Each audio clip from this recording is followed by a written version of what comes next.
Hi hello అందరికీ నమస్తే. ఇప్పుడు మనం అమెజాన్ ప్రైమ్లో రిలీజ్ అయిన చీకట్లు అనే మూవీ గురించి మాట్లాడుకుందాం. ముందుగా కథ విషయానికి వస్తే క్రిమినాలజీ చదివిన శోభిత ఒక న్యూస్ ఛానల్లో యాంకర్గా పనిచేస్తూ ఉంటుంది. టీవీలలో వచ్చే నేరాలు ఘోరాలు తరహా క్రైమ్ షోలలో పనిచేయడం ఇష్టం లేక చేస్తున్న ఉద్యోగాన్ని వదిలేసి వాస్తవాలను సున్నితంగా చెప్పాలనే ఉద్దేశంతో తన ఇంట్లోనే చిన్న గదిలో స్నేహితురాలైన బాబీతో కలిసి ఓ పాడ్కాస్ట్ మొదలు పెడుతుంది. మరోవైపు అమర్తో ప్రేమలో ఉంటుంది.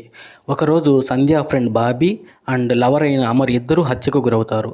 ఆ హత్యలు చేసింది వాచ్మెన్ అని శోభిత గుర్తించడంతో ఆ కేసు క్లోజ్ అవుతుంది. అప్పుడే శోభితకి ఒక అన్నోన్ నెంబర్ నుండి కాల్ వస్తుంది. తనని పట్టుకోవడం చేతకాక ఒక అమాయకుడిని ఇరికించి జైలుకు పంపించారంటూ శోభితకి చెప్తాడు. దీంతో పోలీస్ ఆఫీసర్ చైతన్యతో కలిసి ఇన్వెస్టిగేషన్ మొదలు పెడుతుంది శోభిత. అసలు ఆ హత్యలు చేసింది ఎవరు, ఎందుకు చేశారు, 25 ఏళ్ల క్రితం గోదావరి జిల్లాలో జరిగిన హత్యలకు ఈ హత్యలకు సంబంధం ఏమిటి, వీటి వెనుక ఎవరున్నారు అనేది మిగిలిన కథ. 25 ఏళ్ల క్రిందట జరిగిన అత్యాచార ఘటనతో మూవీ స్టార్ట్ అవుతుంది.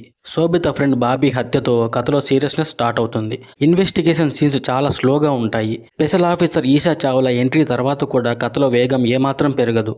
శోభిత ఇన్వెస్టిగేషన్ చేస్తుంటే పై ఆఫీసర్స్ కూడా ఆమెనే ఫాలో అవ్వడం చాలా కామెడీగా ఉంటుంది. క్లైమాక్స్ ట్విస్ట్ బాగున్నా హత్యలు చేయడానికి గల రీజన్ అంత బలంగా ఉండదు. శోభిత సినిమా అంతా ఒకే రకమైన సీరియస్ లుక్లో కనిపిస్తుంది. ఆమె ఇన్వెస్టిగేషన్ అంతా లాజిక్లెస్గా ఉంటుంది. అత్యాచారాలకు ముగింపు ఉండాలంటే ధైర్యంగా బయటకు వచ్చి తమపై అత్యాచారం జరిగిందని చెప్పే గొంతుక కావాలి అనే పాయింట్ బాగుంది. ఈ సినిమాలో ప్లస్ పాయింట్స్ వచ్చేసి క్లైమాక్స్ ట్విస్ట్. ఈ సినిమాలో మైనస్ పాయింట్స్ వచ్చేసి slow investigation, no thrill movements, logicless scenes. ఈ సినిమాకి నేను ఇచ్చే రేటింగ్ 2/5.